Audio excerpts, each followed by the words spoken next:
Ok, iniciamos. Les estaba compartiendo una presentación, déjenlo busco.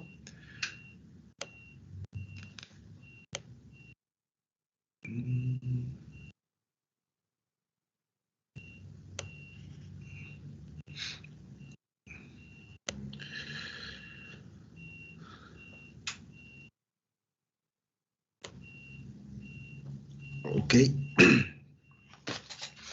Ya ven la presentación. Esa es la, bueno, no recuerdo si pusimos esa diapositiva como la última o fue una previa. Creo que fue esta, ¿no? Bien, después del compresor, que ya les dijimos que puede ser un compresor radial o un compresor axial, en la mayoría de los casos el turbo, bueno, la mayoría de los motores tienen un compresor axial. Y salvo para motores muy pequeños, casi a escala, o para motores turboejes, se siguen utilizando ampliamente los compresores centrífugos. Y ya habíamos también hablado de forma general de las ventajas de cada uno, aunque ustedes ya lo conocían. Las cámaras de combustión se pueden dividir en tres tipos. Uno que es la CAN, o individual, o bote, la anular y las mixtas. Las cámaras individuales son como estas que se ven en la imagen, donde son cámaras donde el flujo se divide, ¿no? A la salida del compresor, el flujo entra a través de pequeños ductos para cada una de las cámaras de forma individual y se lleva a cabo la combustión, tienen su propio inyector. No todas tienen un iniciador de flama o bujía, solo un par de ellas lo tienen. Y estas líneas que unen a una cámara y otra, estas que están aquí, son para mantener la flama de todas las cámaras individuales. El número de cámaras individuales va entre 8 y 12, 8 y 14. Esta tiene 2, 4, 6, 8, 9, ¿no? Entonces, dependiendo del tamaño del motor. En principio, la ventaja de este tipo de cámaras era que se podían remover fácilmente si una de ellas fallaba y no se tenía que desbaratar todo el motor. Sin embargo, las cámaras anulares han sido más eficientes. Bueno, esta es una cámara mixta, no es una anular. En la cámara anular, pues es una sola cámara. Bueno, primero les pongo la anular. Esta sería una cámara anular donde toda la sección de la cámara de combustión va alrededor de la flecha, ¿no? El aire viene de los compresores de esta sección, entra a toda esta cámara que está alrededor de toda la flecha de forma anular. Esa es una cámara anular. Y la mixta es esta, donde se tiene una cámara, no, de hecho estas son individuales también que están dentro de, estas sí siguen siendo individuales. Yo creo que no lo traigo como una mixta. La mixta sería como una cámara anular, que sería, y no tendría las superficies exteriores, aunque sí, realmente no las tiene. Esta sí pareciera una cámara mixta. Tenemos tubos individuales, pero solamente un tubo de flama. Si se dan cuenta, bueno, aquí no viene un corte. En principio, las cámaras individuales están compuestas por dos superficies. Uno que es el tubo de flama, donde entra el flujo principal, se lleva a cabo la combustión. Ahí hay unos orificios por los que pueden penetrar el flujo secundario que viene por la parte exterior, penetra y para que al final salga una sola cantidad de fluido. Entonces, lo que hace la cámara mixta es que tiene tubos de flama individuales y una carcasa exterior que cubre a todos ellos para evitar que se propague el calor hacia otras partes, ¿no? O para dividir también el flujo secundario del primario por cuestiones de estabilidad de flama. Bien, después tenemos la turbina, también existen turbinas radiales o axiales. Decíamos que la turbina radial se ve en los turbos y las axiales son las que utilizan, eso sí, la mayoría de los motores. Aquí viene un pequeño turbo donde me está dando, puede ser una parte del compresor, la otra parte de la turbina, son muy similares, ¿no? Solamente en unos el flujo al entrar hace que giren, ese giro se traslada al compresor y el compresor mete aire a mayor presión dentro de la zona de combustión. Esta es una turbina axial y a diferencia del del compresor, ya les había comentado, la turbina primero tiene la sección de estatores y después tiene la sección de rotores. Una etapa de turbina está compuesta por un estator y un rotor, en ese orden de forma estricta. Y como podemos ver, se va ampliando la sección de turbina conforme el fluido avanza. En la zona de compresión, pues el fluido se va comprimiendo, va necesitando menos espacio o menos superficie para poder permanecer con un flujo constante y va haciendo que disminuya. En el caso de la turbina, la sección transversal se va incrementando conforme va aumentando hacia la salida, conforme va perdiendo energía. Ahora, no se alcanza a apreciar bien, sin embargo, la mayoría de las turbinas en un mismo motor podemos tener muchas menos etapas de turbina que de compresor. Aquí podríamos tener 1, 2, 3, 4 etapas a lo mejor en esta zona, y en el compresor podría tener hasta 20, 25 etapas.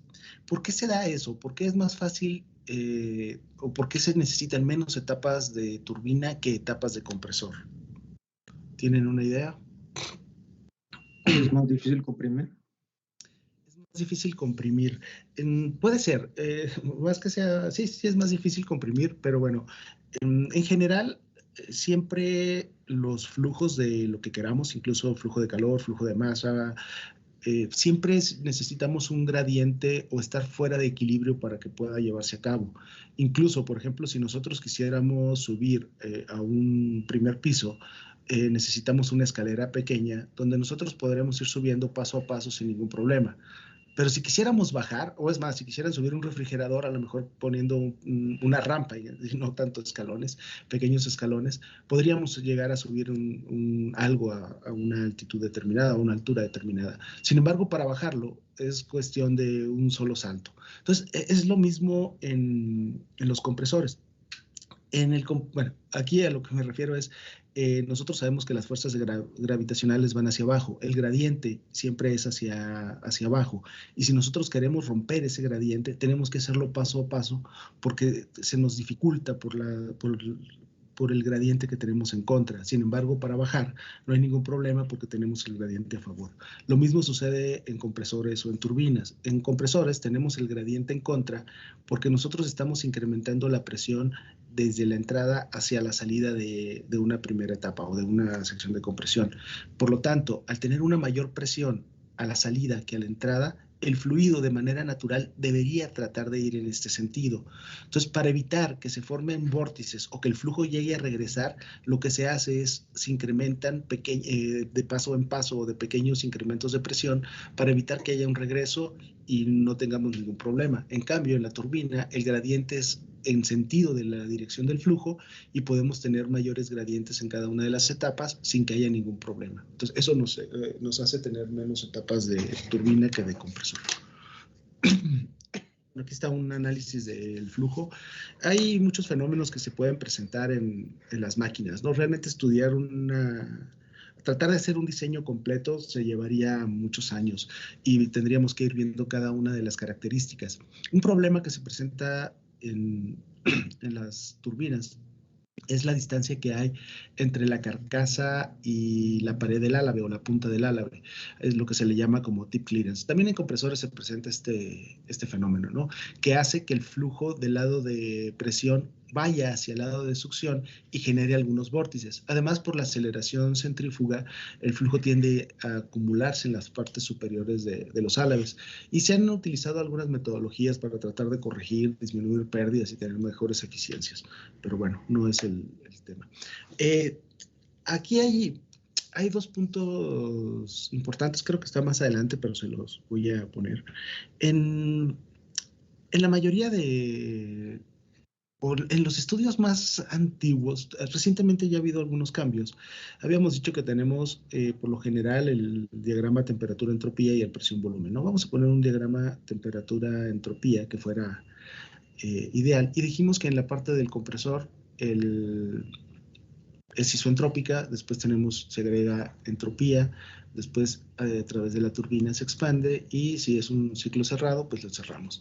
Aquí, este punto es muy importante porque es la temperatura máxima que logran soportar el material o la turbina que nosotros tengamos. Entonces, como queremos que este punto sea lo más elevado posible, habíamos dicho nosotros que el diagrama, tanto en un temperatura-entropía como en un presión-volumen, el área que se encuentra bajo la curva es el trabajo específico que nosotros pudiéramos realizar. Y eso también tiene que ver con eficiencia. Pero bueno, el punto es que si nosotros estamos trabajando en un lugar donde la temperatura ambiente está en este primer punto y la temperatura máxima que soportan los álabes fuese baja, digamos hasta aquí, nosotros no podríamos comprimir hasta ese punto, tendríamos que comprimir menos y por lo tanto tendríamos mucho menos trabajo y sería menos eficiente también nuestro ciclo termodinámico. Entonces, un parámetro que se estuvo buscando por mucho tiempo es incrementar esta temperatura máxima. Actualmente anda alrededor de 2000 kelvins, pero el objetivo de buscarlo, los materiales no alcanzan a resistir esas temperaturas y por lo tanto se han implementado sistemas de enfriamiento. Este álabe es un álabe con sistema de enfriamiento donde hay una sección en la parte de la raíz donde entra flujo que es extraído de las últimas etapas de compresor, el cual no tiene las temperaturas que tiene a la salida y pasa a través de canales dentro del álabe y estos que se ven aquí son pequeños orificios para que el fluido salga y forme una película tratando de aislar la pared de los gases calientes y poder trabajar a mayores temperaturas. Entonces, esos también son mecanismos que se han ido utilizando. En la actualidad, les decía que esto todavía hay una discusión, porque en la actualidad, con las normas ambientales, se ha encontrado que los mecanismos de formación de NOx se dan por altas temperaturas. Entonces, a temperaturas mayores a 1500 kelvins se empieza a acelerar la producción de NOx y ahora lo que se está buscando es que las cámaras de combustión no sobrepasen esas temperaturas de 1500. Entonces, están ahí como en un debate entre qué es mejor, si producir menos NOx o que sea más eficiente, porque el que sea más eficiente terminaría consumiendo menos combustible y podría también producir menos NOx. Pero bueno, están en ese dilema todavía los estudios. Pero bueno, este es un álabe con sistema de enfriamiento. Al final, bueno, tenemos la tobera de escape o tobera simplemente, en la cual el objetivo es acelerar el fluido, tratando de aprovechar la energía que todavía tiene libre el fluido para que nos tenga mayor energía cinética y nos pueda producir un mayor empuje. Ya habíamos dicho que el empuje depende de la diferencia de velocidades entre entrada y salida. A mayor velocidad de salida, pues tendríamos mayor empuje. Sin embargo, también comentamos que podemos tener menor eficiencia propulsiva y los dos son parámetros importantes. Entonces, es como el caso que les decía ahorita, ¿no? Entre tener más eficiencia en una turbina, incrementando la temperatura a la salida de la cámara de combustión, o tener una menor disminución de NOx. Aquí es tener un mayor empuje o tener una mejor eficiencia propulsiva, lo cual se tiene que buscar llegar a un punto. Aun cuando pues pudiéramos tener incluso un posquemador, que eso nos incrementa todavía, nos disminuye la eficiencia, pero nos produce más empuje. Obviamente un posquemador se tiene en aviones militares, que no les importa tanto que sea eficiente, ¿no? Lo que les importa es estar a salvo o estar vivos. Bueno, también hay lo que se llama toberas de empuje vectorial, que pueden cambiar su dirección para producir un giro o para producir un levantamiento, como en el caso del Harrier, ¿no? Que es el único avión de despegue vertical. Bien, ¿hasta ahí tienen alguna pregunta?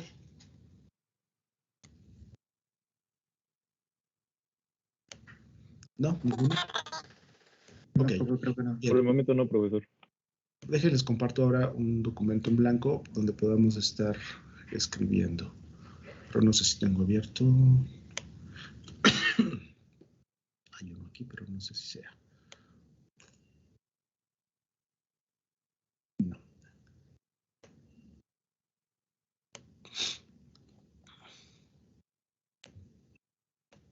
Ok, entonces, de forma general, estamos estableciendo que el primer capítulo lo que nos interesa es determinar las características de funcionamiento del motor, ¿no?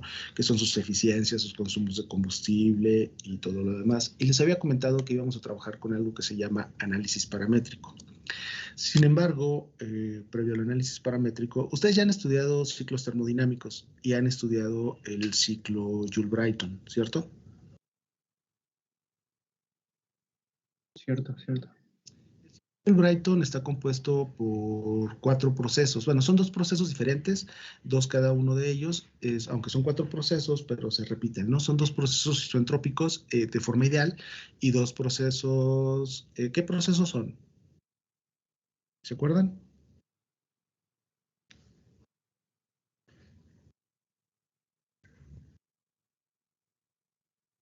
¿Qué procesos tenemos en un ciclo Joule-Brayton? ¿Se acuerdan que es un proceso termodinámico?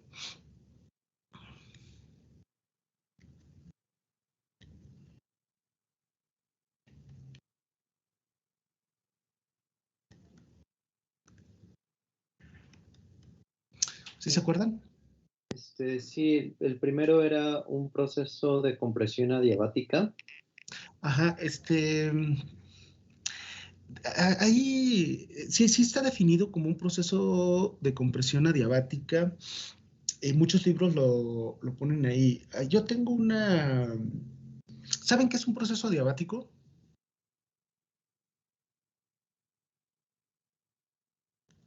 ¿De presión constante?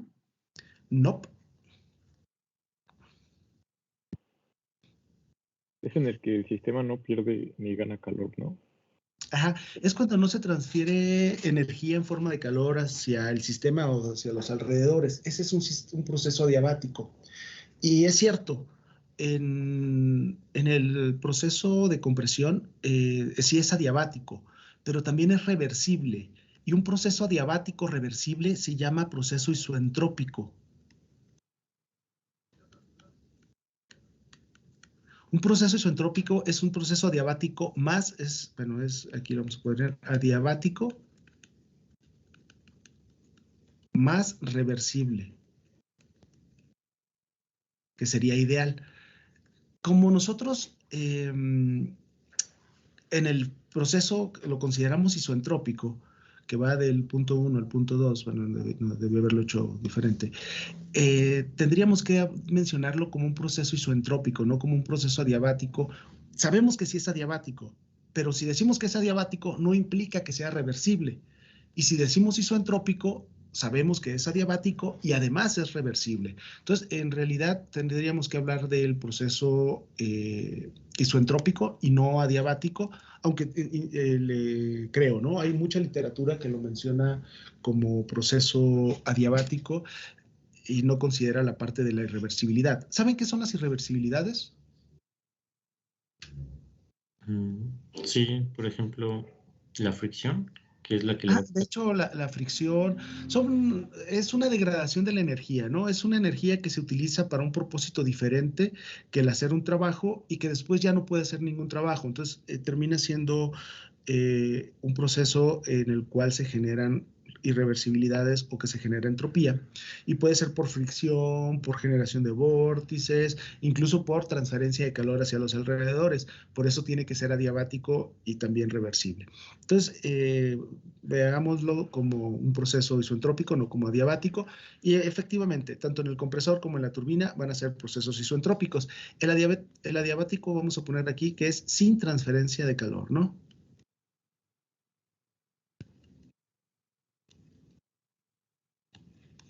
Ok, después, ¿qué proceso tenemos?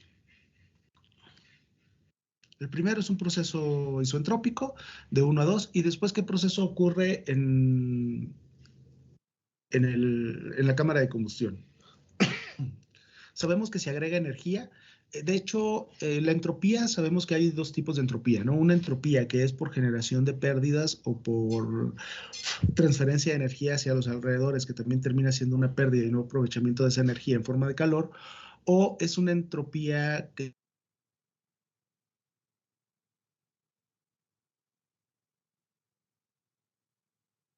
entonces podemos decir que el proceso de 2 a 3 en el ciclo ideal es un proceso en el cual tenemos un incremento de temperatura y un incremento de entropía. Y les decía, esta temperatura como tal se limita por la tecnología que nosotros tenemos, ¿no? Vamos a ponerle aquí una Tmax que podría llegar hasta 2000 kelvins en algún momento. Pero ¿qué tipo de proceso es? ¿Recuerdan qué proceso es? Idealmente, ¿no? Ajá. ¿Perdón? A presión constante. No, perdón. Es un proceso a presión constante. ¿Cómo se llaman los procesos a presión constante? Isobárico. Ajá. Entonces, el isobárico, que es a presión igual a constante, es un proceso que ocurre en la cámara de combustión de forma ideal. En la realidad tenemos pérdidas de presión, pero son mínimas. Y después tenemos otro proceso isentrópico hasta llegar al punto 4 y finalmente se cierra el ciclo. Igual acá, como lo vamos a cerrar a presión constante, se tendría que estar así y así. Bueno, voy a cambiar esta para que se vean similares.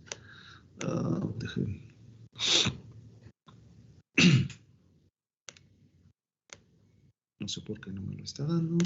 Voy a dibujar.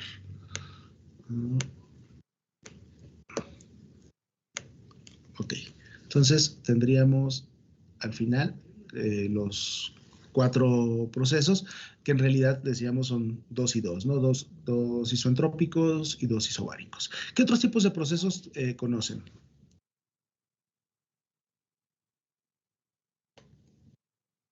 Isocórico a volumen constante. Ajá, isocórico o isométrico, que es a volumen constante. ¿Algún otro? Politrópico, etcétera. Bueno, hay varios procesos, ¿no? ¿Perdón? Bien. ¿El isotérmico?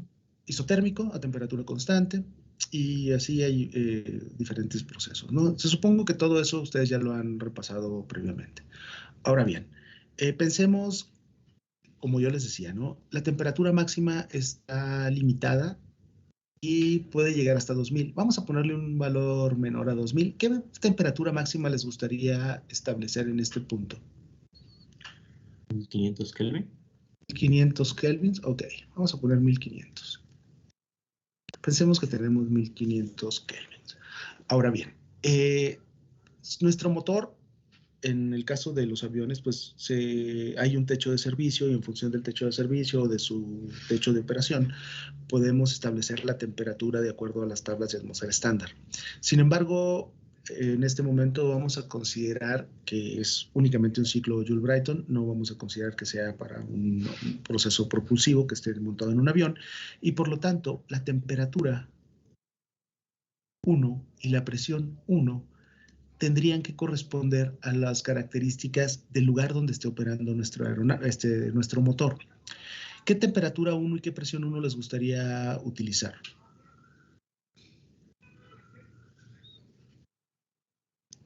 De la Ciudad de México. De la Ciudad de México, ¿cuánto es la temperatura de la Ciudad de México? Unos 20 grados. No. 20. 293.15. Ajá. Ok, pongamos 293.15 kelvins. ¿Y la presión de la Ciudad de México se lo sabe? En principio son 76 kilopascales.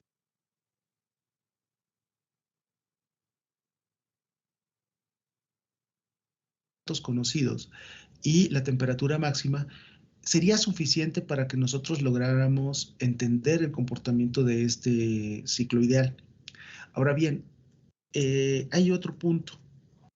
Cuando nosotros la mayoría de la literatura establece que estos dos valores de temperatura son muy importantes, la temperatura 3 y la temperatura 1, que entre más fría sea esta o entre más caliente sea esta, vamos a poder obtener mayor trabajo de un ciclo termodinámico Joule-Brayton, incluso vamos a poder obtener más eficiencia, pero esa eficiencia mayor depende de la relación de presiones con la que nosotros trabajemos. De aquí a acá se establece una relación de presiones, generalmente pone como pi-c, que es relación de presiones en el compresor.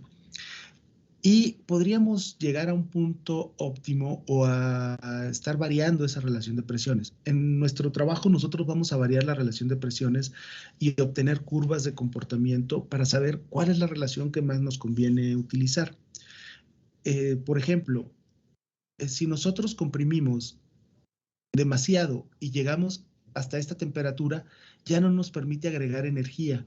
Y si no nos permite agregar energía en la cámara de combustión porque ya alcanzamos la temperatura máxima, tampoco puedo hacer ningún trabajo. A lo mejor la eficiencia de esto sería del 100%, pero no tengo ningún trabajo, entonces no me conviene tener esa relación de presiones. Si yo comprimo muy poco, pensemos, llegamos aquí, yo podría agregar una mayor cantidad de combustible para llegar a la temperatura máxima. Sería toda esta línea que estoy poniendo. Sin embargo, mi trabajo también se vería disminuido. Esta sería la línea o el trabajo que yo estaría haciendo. Entonces, no nos conviene ni comprimir hasta una temperatura cercana o igual a la temperatura máxima, ni nos conviene comprimir muy poco, porque tampoco tendríamos eh, un trabajo óptimo, digamos.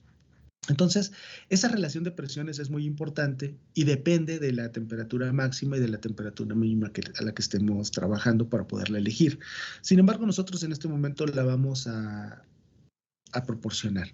Este sería como un dato que nosotros tenemos que seleccionar. Tenemos un dato de operación, un dato de límite de operación, que sería la temperatura máxima a la que puede lograr, y tenemos un dato que podríamos seleccionar. En este momento no lo vamos a seleccionar, lo vamos a introducir. ¿Qué relación de presiones les gustaría utilizar para este análisis?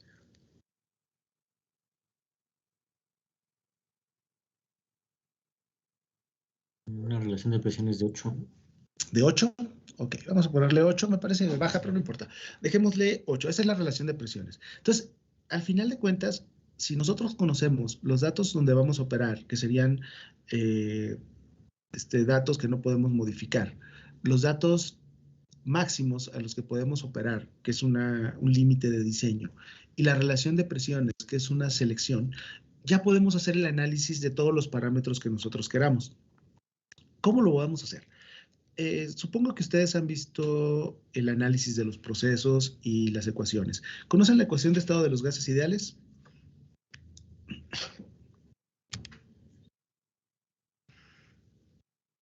Sí. ¿Sí? ¿Sí la conocen? ¿Qué es una ecuación de estado?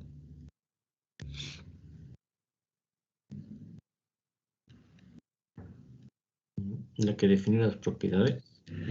De hecho, se consideran las propiedades termodinámicas, muchas de ellas son propiedades de estado. Y eso quiere decir que para un estado determinado, las propiedades no cambian. Y lo que hacen las ecuaciones de estado, hay diferentes ecuaciones de estado. La más utilizada es la de los gases ideales. Podemos determinar todas las propiedades termodinámicas mediante el conocimiento de dos propiedades independientes. Entonces, si tenemos dos propiedades independientes para un punto, nos permite conocer el resto de las propiedades. Entonces, la ecuación de estado, hay varias formas en donde se establece la ecuación de estado. La más usada es que la presión por el volumen total es igual a la masa por la constante del fluido que tenemos por la temperatura. Sin embargo, hay propiedades extensivas y propiedades intensivas. El volumen es una propiedad extensiva, por lo tanto, al dividirlo entre la masa, me puede quedar que la presión por el volumen específico es igual a la constante del fluido que estemos trabajando por su temperatura. Esta sería como la ecuación que podríamos utilizar en cualquiera de los puntos y siempre si consideramos el aire como un gas ideal, siempre vamos a poder encontrar todas las características. Ahora bien, si nosotros conocemos esta ecuación de estado, y podemos decir que la presión en el punto 1 por el volumen específico en el punto 1 tendría que ser igual a R que es una constante, por la temperatura del punto 1. Y si nosotros conocemos tanto la presión como la temperatura, yo podría determinar el volumen específico por el punto 1. En realidad, el volumen específico es el inverso de la densidad. Entonces, ya lo podríamos calcular o podríamos tener ese valor. Obviamente del punto 1 al punto 2 hay un cambio de volumen específico, pero eso nos permitiría evaluarlo. Ahora, un proceso isentrópico, que decíamos que es un proceso adiabático reversible, termodinámicamente se establece como es aquel en el que la presión por el volumen elevado a la gamma es una constante a través de todo el proceso.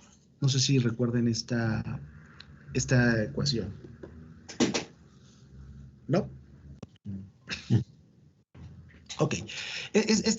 Digamos, la primera ecuación, vamos a ponerle aquí, la ecuación 1, me permite evaluar las características en cualquier punto que yo tenga conociendo dos condiciones independientes. Esta ecuación, la ecuación 2, me permite evaluar cualquier característica en función de un punto previo sobre una línea de entropía constante o en un proceso isoentrópico. Entonces, esa ecuación 2 yo la podría utilizar para calcular desde el punto 1 hasta el punto 2 todo lo que yo quiera. En todos los puntos intermedios podría definir las características conociendo solo una de las siguientes características o de las siguientes propiedades termodinámicas. Entonces, si nosotros conocemos estas dos ecuaciones, incluso ya las puedo igualar.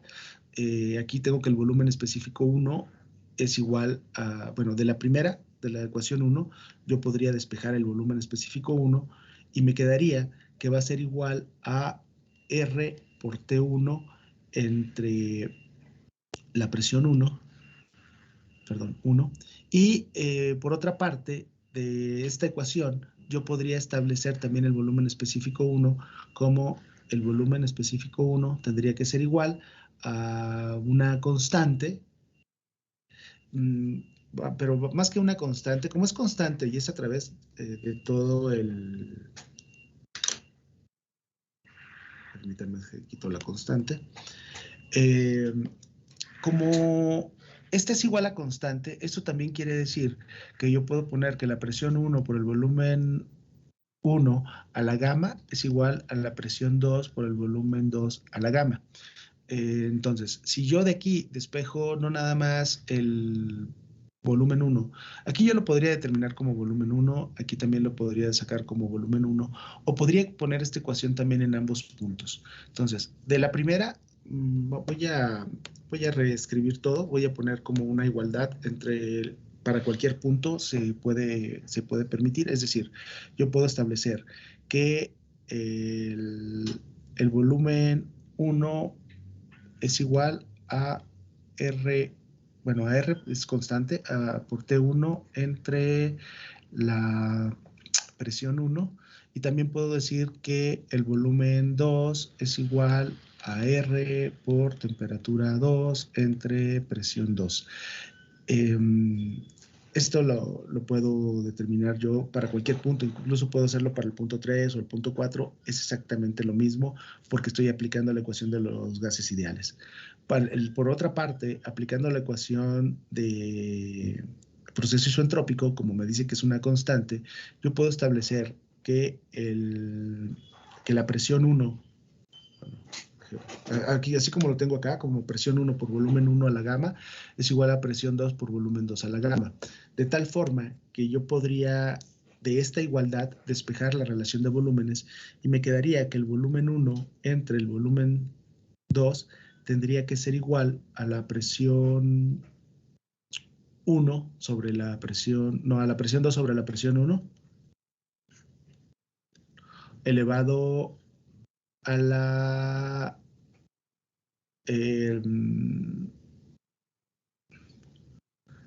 a la 1 sobre gamma, ¿no? ¿Están de acuerdo? Sí. ¿Sí? Ok. Bien, entonces esta relación de volúmenes la puedo obtener entre el volumen 1 y el volumen 2 porque el proceso de 1 a 2 es un proceso isoentrópico. Y esta ecuación que tengo acá la puedo evaluar para cualquier punto, puesto que yo conozco las características del fluido. O es la ecuación de los gases ideales para las características del fluido. Ahora bien, como yo tengo que sé que el proceso de 1 a 2 es un proceso isoentrópico y yo puedo evaluar, incluso puedo separar, la R es una constante para ambos casos, yo puedo separar la R y decir que R tendría que ser igual a el volumen 1 por la presión 1 entre la temperatura 1. Y de la sección 2 puedo determinar que R es el volumen 2 por la presión 2 entre la temperatura 2. Y como R son las mismas, es constante a través de todo el proceso, entonces yo podría establecer que el volumen 1 por la presión 1 entre la temperatura 1 sería igual al volumen 2 por la presión 2 entre la temperatura 2. Y con estas ecuaciones de la ecuación de estado de los gases ideales, yo puedo también despejar de la misma manera B1 sobre B2 y me quedaría que si determino la relación de volúmenes, que B1 sobre B2 tendría que ser igual a la temperatura 1 por la presión 2, bueno, por presión 2, temperatura 1, dividido entre la temperatura 2 y la presión 1. ¿Están de acuerdo? Sí. Ahora, con estas dos, aquí tenemos, esto es igual a esto. Por lo tanto, yo puedo eliminar mis volúmenes de mi análisis y decir que la presión 2 sobre la presión 1 elevado a la 1 entre gamma tendría que ser igual a la presión 2 sobre la presión 1 por la temperatura 1 sobre la temperatura 2. ¿Es correcto? No sé, me parece que tengo algún error. No, bueno, parece que es correcto. Así lo puedo tener, ¿no? Entonces, de esta manera, yo podría despejar de esta ecuación y al despejar de esa ecuación, déjenme cambio de color. Si yo despejo de esta ecuación, podría establecer que la presión 1 sobre la presión 2 por la presión 2 entre la presión 1 a la 1 sobre gamma tendría que ser igual a la temperatura 1 sobre la temperatura 2. ¿Están de acuerdo? Sí, profe. Sí. Sí. Y yo puedo poner, decir que la presión 1 sobre la presión 2 a la gamma entre gamma es igual, perdón, aquí no tengo una igualdad.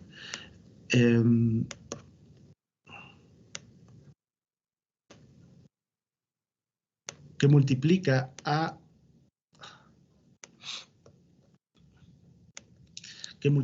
a la presión 2 por la presión 1. Voy a ponerlo primero, voy a hacer todos los pasos, aunque podríamos ya resolverla. Presión 2 sobre presión 1 a la 1 entre gamma va a ser igual a T1 sobre T2. Después de eso, obviamente, yo lo puedo invertir. Si yo invierto los factores que están dentro del paréntesis, me quedaría únicamente elevado a la menos 1 sobre gamma, ¿no? Entonces yo podría establecer que la presión 1 sobre la presión 2 elevado a la gamma entre gamma tendría que ser, multiplicado por la presión 1 sobre la presión 2 elevado a la menos 1 sobre gamma, tendría que ser igual a la temperatura 1 sobre la temperatura 2. Y ahora sí, como estos ambos están divididos entre gamma, los puedo factorizar y me quedaría que la presión 1 entre la presión 2 va a ser igual elevado a la gamma menos 1 sobre gamma, tendría que ser igual a la temperatura 1 sobre la temperatura 2. Esta ecuación la podemos utilizar, es una ecuación que me relaciona presiones y temperaturas a través de un proceso isoentrópico y la podemos utilizar así, la podemos utilizar de 2 entre 1 igual a 2 entre 1 si cambiamos ambos podríamos invertir los factores de cada uno de los paréntesis y me sigue dando lo mismo, o lo podemos hacer entre el punto 2 y 3, entre cualquier punto que sea un proceso isoentrópico. Incluso hay algo que es presión total y algo que es presión estática. La relación entre presiones totales y estáticas también es un proceso isoentrópico y también para eso podría utilizar esta ecuación. Esto de presiones totales y estáticas es importante cuando nosotros empecemos a hacer el diseño de los componentes, porque la densidad del fluido se determina con condiciones estáticas. tanto con presión estática como temperatura estática, y no con condiciones totales. Entonces tenemos que entender qué es cada una de ellas para poder sacar densidad.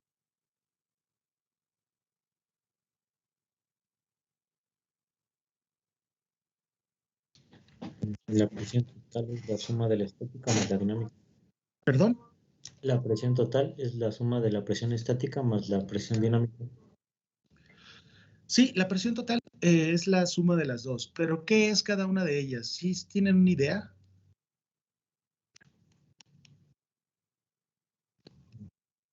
Vamos a ponerle total como T. ¿Sí se acuerdan o sí tienen una idea de lo que es una y otra? Pues la dinámica es causa del movimiento, ¿no? Una tiene que ver con la velocidad que lleva el fluido y generalmente es en sentido de la velocidad, y la otra es normal al sentido de la velocidad. Por eso es que se dice que los perfiles aerodinámicos producen levantamiento, ¿no? Por la diferencia entre presiones estáticas por acelerar o desacelerar un fluido. Y esto pues sería como cuando ustedes avientan una piedra en un lago, que si esta va muy rápido, puede como rebotar.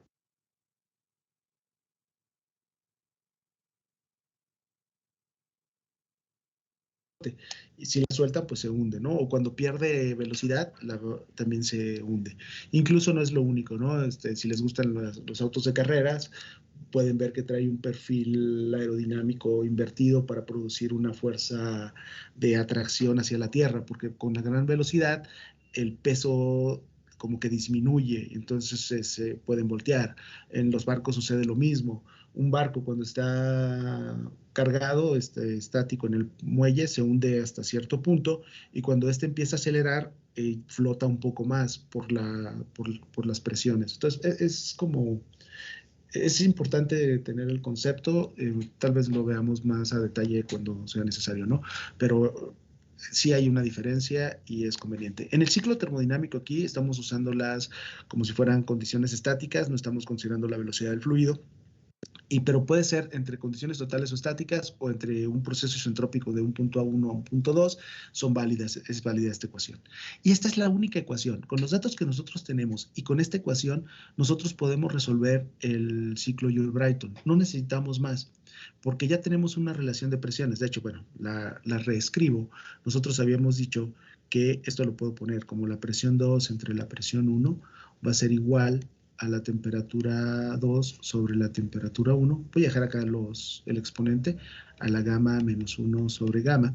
Y esta relación de presiones, de presión 2 entre presión 1, es igual a la relación de presiones que nosotros propusimos.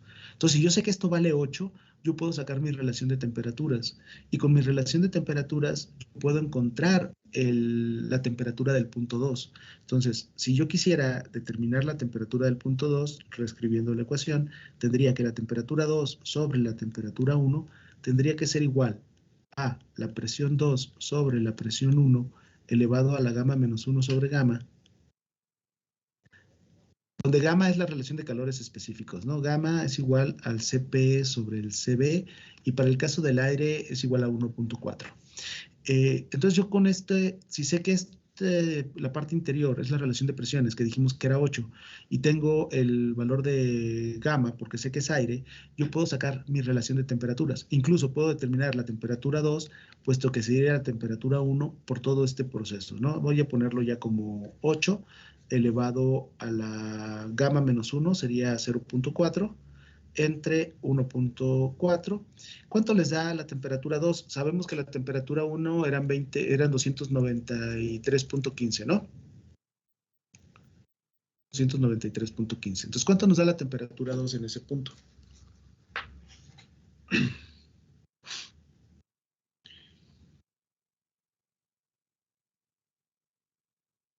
¿Tienen calculadoras?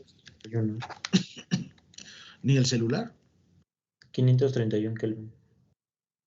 0.4 531.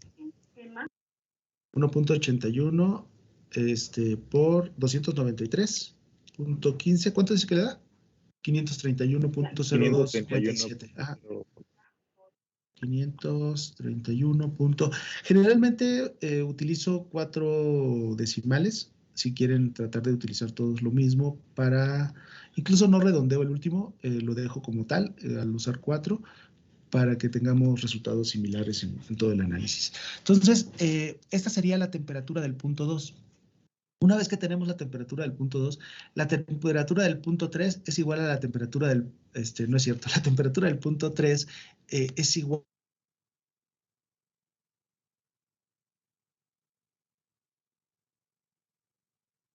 la determinamos como el proceso isentrópico.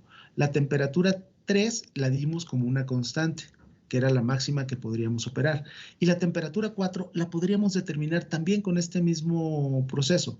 Yo podría decir temperatura 4 entre temperatura 3 tendría que ser igual a la presión 4 sobre la presión 3 elevado a la gamma menos 1 sobre gamma. Y la presión 4 es igual a la presión 2, puesto que tenemos el proceso, ¿no? En el ciclo, nosotros dijimos que estos dos procesos son a presión constante. Este es el punto 4, este es el punto 3, este es el punto 2. Entonces, la presión 2 y la presión 3 son iguales, la presión 4 y la presión 1 son iguales.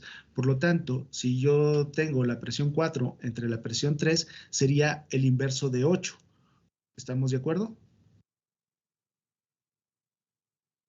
¿Sí? Entonces podría decir que la temperatura 4 va a ser igual a la temperatura 3, que son 1500, por 1/8 de gamma menos 1 sobre gamma. ¿Cuánto les da este resultado?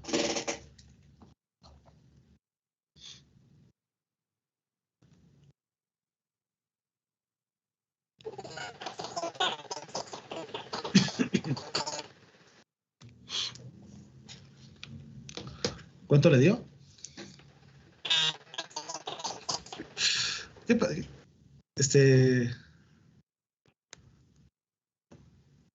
No la entendí. Se escuchó como androide. Híjole, vamos a tener que hablarle a Citripio que nos traduzca porque no entendí androide. ¿Alguien entiende qué dijo su compañero? ¿No? ¿Nadie? No. Bueno. Ok, a mí me da 828.0671. Vamos a poner el valor. 828.0671. Ok, entonces ya tenemos las 4 temperaturas del ciclo termodinámico. También podemos decir que tenemos la presión 1 es la presión de la Ciudad de México, la presión 2 es igual a 8 veces la presión 1, la presión 3 es igual a la presión 2, es igual a 8 veces la presión 1, y la presión 4 es igual a la presión 1 porque estamos considerando que se vuelve a expandir hasta la presión inicial. Entonces, ya tenemos presiones y temperaturas.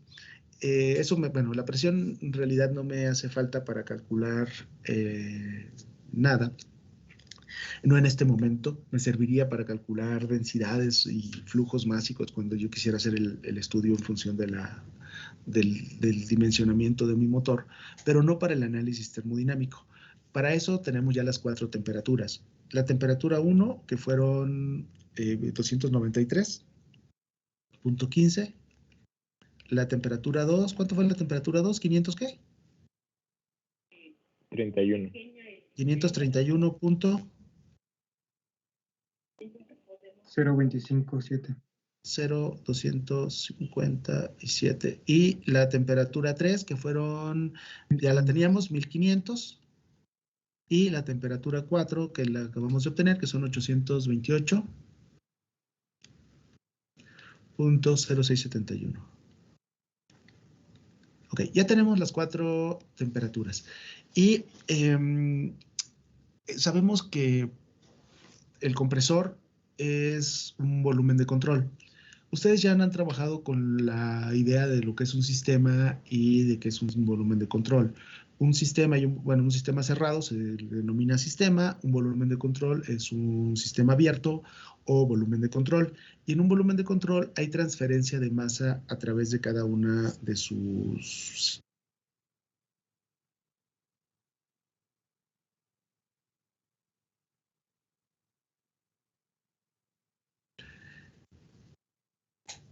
y este es mi volumen de control, y yo tengo una cantidad de energía que entra y una cantidad de energía que sale.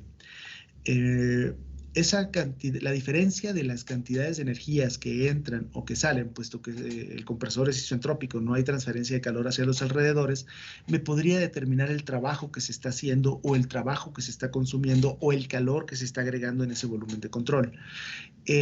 Por lo tanto, la diferencia entre la energía de entrada y la energía de salida me daría el trabajo en el compresor, me daría el trabajo en la turbina y me daría la energía como calor que se agrega en la cámara de combustión. ¿Están de acuerdo? Sí. Ok. No sé si ustedes recuerden, seguramente ya lo han visto, muchas veces hay dos formas de evaluar energías y depende de si hablamos de un sistema o de un volumen de control. Para evaluar el cambio de energía en un sistema cerrado, lo podemos hacer con el cambio de energía interna. Pero cuando hablamos de un volumen de control, tenemos que hacerlo con el cambio de entalpías. ¿Saben lo que es la entalpía?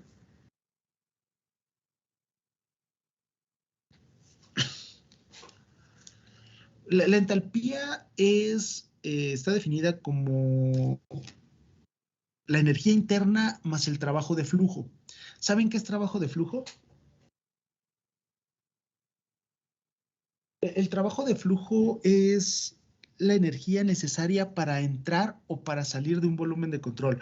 Es como si ustedes fueran en el metro en horas pico y toda la energía que gastan para poder entrar cuando todos quieren salir en alguna estación de esas conflictivas, esa se llama en fluidos como trabajo de flujo.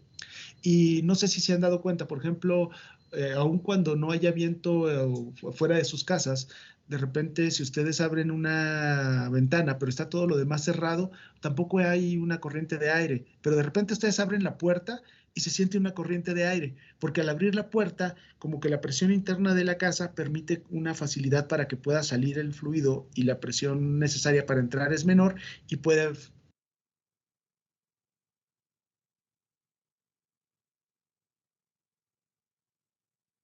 Y la entalpía, ¿saben qué es la entalpía? Bueno, esa es la entalpía, es la energía interna más el trabajo de flujo. Pero además la entalpía es una propiedad termodinámica que para un gas ideal, como el caso del aire, lo podemos determinar multiplicando el Cp por la temperatura. Entonces, la entalpía 1 sería el Cp por la temperatura 1, la entalpía 2, el Cp por la temperatura 2, la entalpía 3, que es a través de la cámara de combustión, el Cp por T3, y la entalpía 4, el Cp por T4. Entonces, con esto nosotros podemos determinar las entalpías de entrada y de salida, y las diferencias de ellas es el cambio de energía que ocurrió en cada uno de los volúmenes de control que nosotros tenemos. ¿Me expliqué? ¿Sí quedó más o menos claro? Dijo que el trabajo era la diferencia de entalpías. Sí, de hecho, si yo aplico la ecuación general de la conservación de la energía, se las voy a poner. Generalmente voy a ponerla como energía total.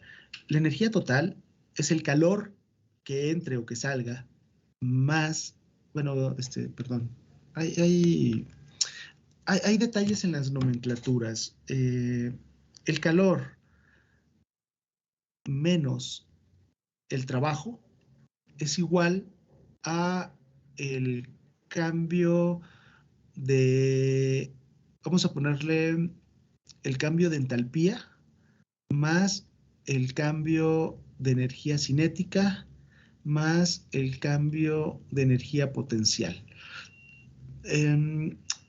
por la masa. Esto es la ecuación de conservación de la energía. Entonces, en un sistema siempre tenemos que aplicar la conservación de la energía. Cuando yo pongo Qs mayúsculas, W mayúscula, me estoy refiriendo, son propiedades extensivas. Este es el calor total, este es el trabajo total. Aquí es una H minúscula, es la entalpía específica, es energía cinética específica y es energía potencial específica. Por eso lo tengo que multiplicar por la masa para que me dieran las energías totales. Yo puedo poner esta misma como el calor menos el trabajo, este es trabajo específico, tendría que ser igual y ya sin la masa, ¿no? Al cambio de entalpía, más el cambio de energía cinética, más el cambio de energía potencial. Y esto me da la conservación de la masa. En un volumen de control como compresor que estamos considerando nosotros, dijimos que era adiabático, por lo tanto no hay calor por ser adiabático. Si consideramos que la velocidad de entrada y de salida son las mismas, no hay cambio de energía cinética. Y si consideramos que la altura entre entrada y salida es la misma, no hay cambio de energía potencial. Por lo tanto, yo puedo establecer que el trabajo es igual al cambio de entalpía. ¿Sí?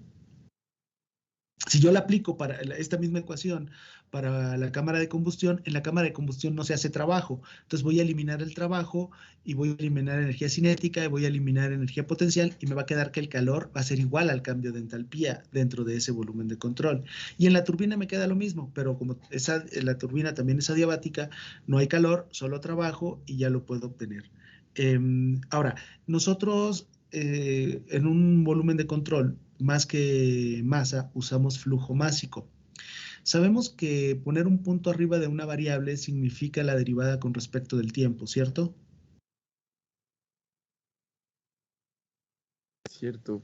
Ok. Sí. Entonces, si yo le pongo un punto por ser flujo másico, tendría que tener el flujo de calor y la potencia. La derivada del trabajo con respecto al tiempo es potencia. Entonces, lo podría sacar de esta manera.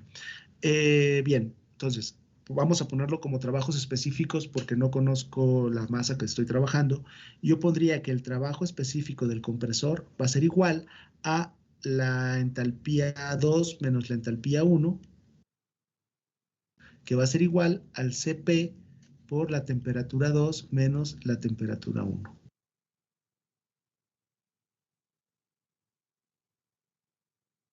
Para de combustión tendría que ser, vamos a ponerle calor de entrada, va a ser igual a la entalpía 3 menos la entalpía 2, que va a ser igual al Cp por la temperatura 3 menos la temperatura 2.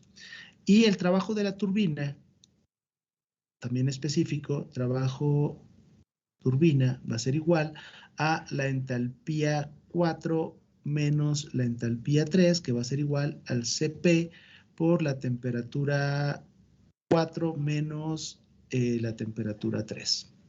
Entonces ahí bueno, y podemos poner el calor que se desperdicia o el calor de salida que se va con los gases, va a ser igual a la entalpía 1 menos la entalpía 4, es la final menos la inicial, y eso sería igual al Cp por la temperatura 1 menos la temperatura 4. Entonces, así yo podría determinar los trabajos o los calores.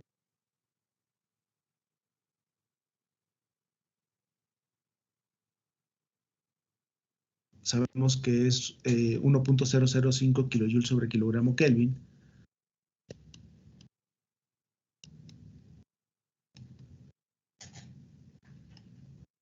Entonces, ya podría yo evaluar los valores del trabajo de cada uno de los componentes. Sabemos que en nuestro estudio lo que nos interesa es el trabajo neto, el trabajo que se puede aprovechar. Entonces, nosotros sabemos que el trabajo de la turbina se hace, parte de ese trabajo de la turbina lo absorbe el compresor y el resto es un trabajo que nos queda como trabajo útil. Por lo tanto, yo podría decir que el trabajo neto va a ser igual al trabajo de la turbina menos el trabajo del compresor. En la ecuación que tengo acá, aquí me dice menos el trabajo, ¿no? Yo a lo mejor aquí debería haber puesto menos y aquí menos. Porque no se van esos signos, y el delta siempre es el final menos el inicial, como lo estoy manejando. Aquí tenemos la temperatura 4 menos la temperatura 3, y sabemos que la temperatura 3 es mayor a la temperatura 4. Todo esto me va a dar negativo cuando yo haga la operación, pero como tengo menos, ya me quedaría un trabajo positivo. Para evitar este tipo de relaciones, sabemos que el trabajo que hace la turbina es un trabajo positivo y lo tendría que evaluar con la temperatura 3 menos la temperatura 4. Entonces, si yo quiero determinar el trabajo neto, tendría que ser igual a el trabajo de la turbina menos el trabajo del compresor, y eso yo lo podría poner como el CP por la temperatura. Aquí se va, este menos iría con este menos y bueno, me quedaría como la temperatura 3 menos la temperatura 4, que esto ya me va a dar positivo, y tengo menos que era este, entraría completo, sería, bueno, menos el CP por la temperatura 2 menos la temperatura 1, para que esta también me dé positivo, ambos son como valores absolutos, y esto me daría cuánto tengo de trabajo neto, que sería uno de los puntos importantes en un análisis termodinámico, cuánto trabajo voy a tener por unidad de masa. Entonces, ahí ya lo podríamos obtener. Otro punto importante es cuánto calor estoy suministrando. Y el calor que estoy suministrando o la cantidad de combustible que yo voy a estar suministrando, pues dependería de la masa de combustible, del poder calorífico del combustible.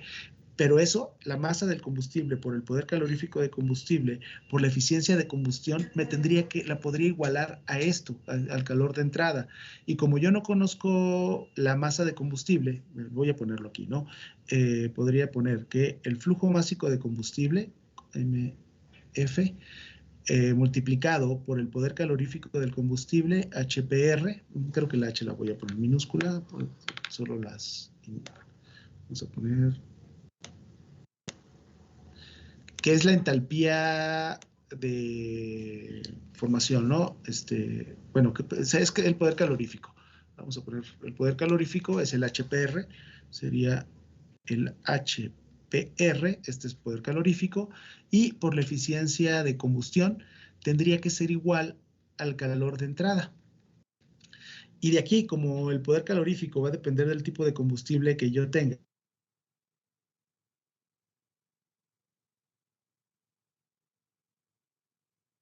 podrías encontrar cuánto combustible va a estar consumiendo para que se genere esa cantidad de calor, que es otro parámetro importante que yo puedo tener. Y este calor de entrada va a ser igual al CP por T3 menos T2, ¿no?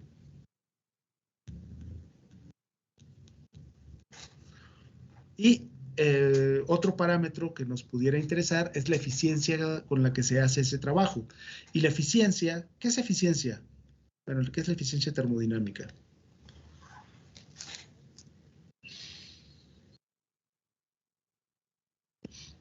¿Qué sería la eficiencia termodinámica? La relación entre el calor de entrada y el trabajo de salida. Al revés, ¿no? Es la relación entre el trabajo. Generalmente las eficiencias se ponen como la relación de lo que nosotros queremos obtener dividido entre lo que tenemos que dar para obtener eso. Entonces, nosotros queremos obtener trabajo, queremos obtener empuje, queremos obtener algunos otros, algo así. ¿Y qué tenemos que hacer? Tuvimos que haber dado calor. El trabajo del compresor que tuvo que darse, realmente no lo dimos nosotros. Se obtiene del mismo proceso, por lo tanto no es un valor que tengamos que tomar en cuenta para cuantificar la eficiencia. Y como usted dice, nos quedaría que la eficiencia va a ser igual al trabajo neto dividido entre el calor de entrada. Pero yo establecí que el trabajo neto era igual al CP por la temperatura 3 menos la temperatura 4 menos el CP por la temperatura 2 menos la temperatura 1. Y eso dividido entre el calor de entrada, que era el CP por la temperatura 3 menos la temperatura 2, me daría la eficiencia. Entonces, estos tengo el CP, por lo tanto, podría dividir entre él y me quedaría únicamente la eficiencia en función de las temperaturas. De hecho, me quedaría que la eficiencia termodinámica va a ser igual a, si pongo todo,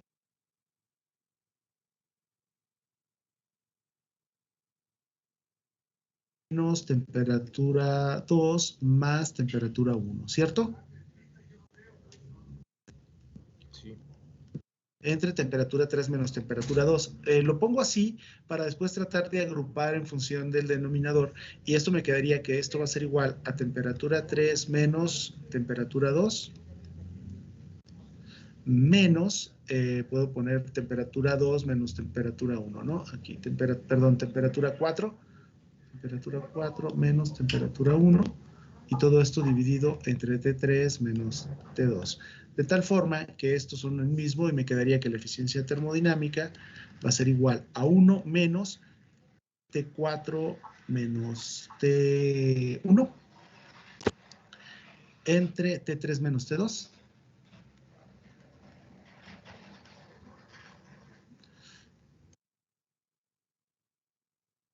Ok, y aquí yo puedo sacar de estas dos relaciones T1 y T2 y podría escribir que la eficiencia termodinámica va a ser igual a 1 menos, pongo T1 en la parte inferior, que multiplica a T4 sobre T1 menos 1, y acá puedo poner T2, que multiplica a T3 entre T2 menos 1. ¿Sí? ¿Están de acuerdo? Sí. Ok. Ahora, si yo les digo que T4 entre T1 menos 1 es igual a T3 entre T2 menos 1, yo puedo eliminar estos términos. La pregunta es, ¿me creen que T4 sobre T1 menos 1 es igual a T3 sobre T2 menos 1? Lo pongo aquí. ¿Me creen ustedes que T4 entre T1 menos 1 es igual a T3 sobre T2 menos 1? ¿Sí me creen o no me creen?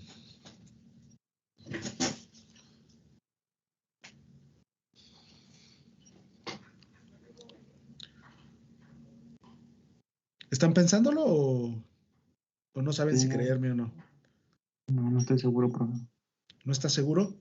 Ok. Fíjese los términos, si quiere apúntelos para que no, ahorita que se los pregunte, los veamos. Vamos a ir hacia arriba, hacia donde pusimos el ciclo termodinámico y las ecuaciones de, bueno, vamos a ver aquí, bueno, vamos hasta acá. Nosotros dijimos que el proceso de 1 a 2 es un proceso isentrópico y el proceso de 3 a 4 también es un proceso isentrópico. Y como procesos isentrópicos, yo relacioné la presión 1 y 2 con la temperatura de 1 y 2, ¿cierto? Entonces yo dije que la temperatura 2 sobre la temperatura 1 era igual a la presión 2 sobre la presión 1 elevado a la gamma menos 1 sobre gamma, ¿cierto? Sí. Ok. Y aquí lo había puesto al revés, pero yo puedo poner, les dije que lo podía poner de la forma que yo quisiera. Sin embargo, cuando yo lo hago, si se dan cuenta, si la temperatura que queda en la parte superior es igual a la presión que queda en la parte superior, ¿cierto? O sea, yo podría invertir estos términos, poner temperatura 1 sobre temperatura 2 y sería igual a presión 1 sobre presión 2 a la gamma menos 1 sobre gamma. ¿Estamos de acuerdo? ¿Sí? Ok, entonces puedo poner temperatura 3 sobre temperatura 4 va a ser igual a presión 3 entre presión 4 a la gamma menos 1 sobre gamma. ¿Estamos de acuerdo? Sí. Presión 3 es igual a presión 2 y presión 4 es igual a presión 1. ¿Sí? Es decir, este término es igual a este término. Los valores son los mismos. Por lo tanto, yo puedo decir que T2 sobre T1 es igual a T3 sobre T4.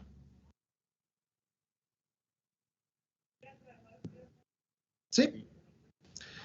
Ok, T2 sobre T1 igual a T3 entre T4.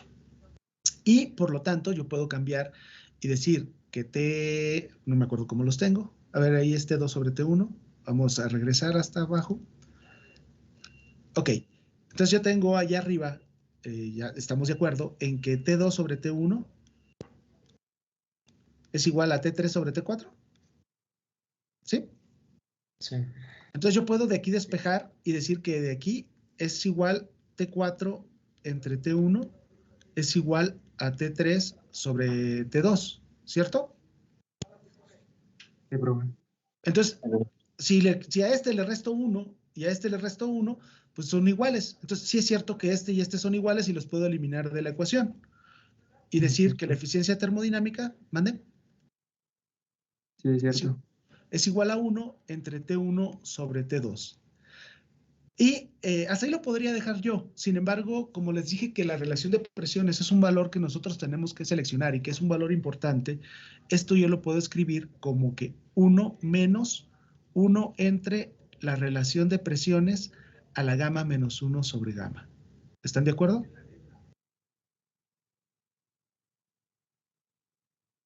Sí, profe. Entonces, aquí nosotros podemos ver algo importante, ¿no? Yo les decía que entre mayor sea la relación de presiones, el proceso es más eficiente. Sin embargo, bueno, si regresamos el diagrama, temperatura, el presión-volumen, el PV, y sabemos que la temperatura máxima es una temperatura que ya está definida y limitada. Si yo comprimo mucho, de acuerdo a la ecuación, en un ciclo ideal, este es ideal, no es real, en el real hay modificaciones, en un ciclo ideal, entre mayor sea este valor, yo me voy a acercar más a una eficiencia del 100%. ¿Estamos de acuerdo? O sea, si este es infinito, esto se vuelve cero y me queda una eficiencia del 100%. Entre más pequeño sea este, bueno, si tiende a cero, esto tendería, bueno, a 1, para no decir que se nos indetermine. Cuando este tiende a 1, es decir, que la presión final y la inicial sean las mismas, esto es 1 y la eficiencia me da 0. ¿Estamos de acuerdo? ¿Sí? ¿Lo están pensando? Ok. Entonces, ahí podemos ver, si yo estoy en un punto 1, tengo una temperatura máxima, pues si yo comprimo poco, mi eficiencia va a ser muy mala. Tendría una cantidad de trabajo. Si yo comprimo mucho, mi eficiencia, bueno, no vamos a exagerarle, mi eficiencia sería buena, pero también tendría un trabajo relativamente pequeño. Entonces, si yo graficara para diferentes relaciones de presión el trabajo y la eficiencia, podría llegar a un punto medio donde tenga un máximo trabajo, un trabajo relativamente bueno, pero con una eficiencia relativamente buena, ¿no? Que diría, mira, aquí mi eficiencia ni es tan mala, no es tan mala como esta, no es tan buena como esta, pero tengo más trabajo y sería como mi punto óptimo de trabajo en algún momento. Naturalmente tenemos que ver más parámetros, ¿no? Les digo que no es tan lineal como lo podríamos establecer en este punto, pero lo podríamos ir viendo. De hecho, ¿se acuerdan de máximos y mínimos de sus estudios de preparatoria? ¿Sí? ¿Cómo sacaban un máximo? Su derivada vale 0 en ese punto. Sacando la derivada, bueno, pero la derivada de qué con respecto a qué, ¿no? Si nosotros queremos sacar el trabajo, en el trabajo podríamos dejarla en función de la relación de presiones y derivar respecto a la relación de presiones e igualándolo a 0 para poder obtener, y despejando la relación de presiones, podríamos obtener la relación de presiones para máximo trabajo. No la vamos a desarrollar toda, se las encargo, escríbanla porque seguramente en el examen les voy a preguntar la relación para máximo trabajo, le llaman incluso relación de presiones óptima, pero más que óptima es para máximo trabajo. Para máximo trabajo la podemos determinar haciendo lo que decía su compañero, poniendo la ecuación de trabajo en función de la relación de presiones, derivando respecto a la misma, igualándolo a 0, y nos queda que la relación de presiones para máximo trabajo debe de ser igual a la temperatura 3 sobre la temperatura 1 elevado a la gamma entre 2 veces gamma menos 1. Con esta ecuación yo podría obtener, teniendo la temperatura máxima y la temperatura en la cual va a operar mi máquina, cuál es la relación de presiones para máximo trabajo. Tenemos que estas son 1500 y que estas son son 293.15, ¿no? Con esos valores, ¿cuánto me daría la relación de presiones para máximo trabajo?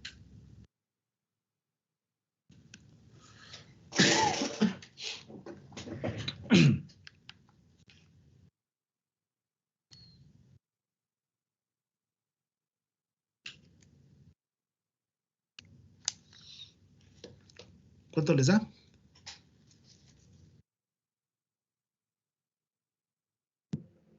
17.4. 17.4. Entonces, 4081. punto 4081. Vamos a darle, bueno, no importaría, vamos a ponerle como si fuera 17.5 aproximadamente. Y yo les diría, si ustedes vuelven a evaluar todo el ciclo termodinámico y sacan el trabajo y sacan la eficiencia para esta relación de presiones, para una relación de presiones mayor, digamos, de 15, y para una relación de presiones menor, digamos, perdón, vamos a ponerle una de 20 y una de 15, van a ver que el trabajo va a ser mayor que estos dos. Y la eficiencia, aunque este sea mayor, no va a haber mucha diferencia. Entonces, ahí nos quedaría como una curva de trabajo, o sea, nos quedaría como un punto. A lo mejor aquí nos quedan los trabajos para menores relaciones de presiones, y las eficiencias sí nos van a quedar como que suban, ¿no? La eficiencia va a ser como hacia acá. Entonces, con función en esos parámetros que pudieran ser importantes, nosotros tendríamos que hacer todo el análisis del ciclo termodinámico. Permítanme un momentito. Sí, díganme. Hola. Somos de Protección Civil. No sé si recibieron el correo para recoger extintores para recarga. No, ¿a quién se lo mandaron? Pues mandaron a todos los jefes de academia, a todos los jefes de área. Pues yo soy el jefe de laboratorio y no me lo mandaron. ¿No se lo mandaron? No. Ok, los podemos sacar, le dejo mi nombre y para recarga. ¿Me permites 2 minutos? Termino mi clase.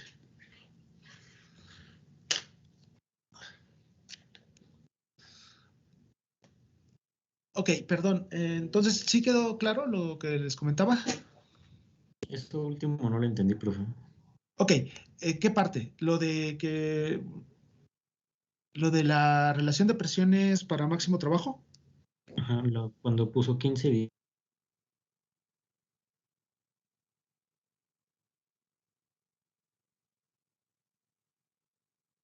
Punto 40 y tantos es la relación para máximo trabajo. Nosotros ahorita calculamos el ciclo para 8. Sustituyendo 1500 aquí en la parte superior y 293.15 en la temperatura 1, obtengo 17.5. Entonces, esa es la relación de presiones para máximo trabajo. Si yo uso una relación de presiones de 20 o una de 15, tendríamos que tener menos trabajo que de 17.5, pero las eficiencias van a cambiar. Entonces, les dejo de tarea que evalúen el ciclo con estos 3 relaciones de presión para que podamos analizar y que vean que efectivamente esta es la de máximo trabajo posible. ¿Están de acuerdo? De acuerdo, profe. Sí, soy profesor. Sí, profe. Bueno, entonces voy a ver algunas cosas por aquí. Se los dejo de tarea y los veo el martes.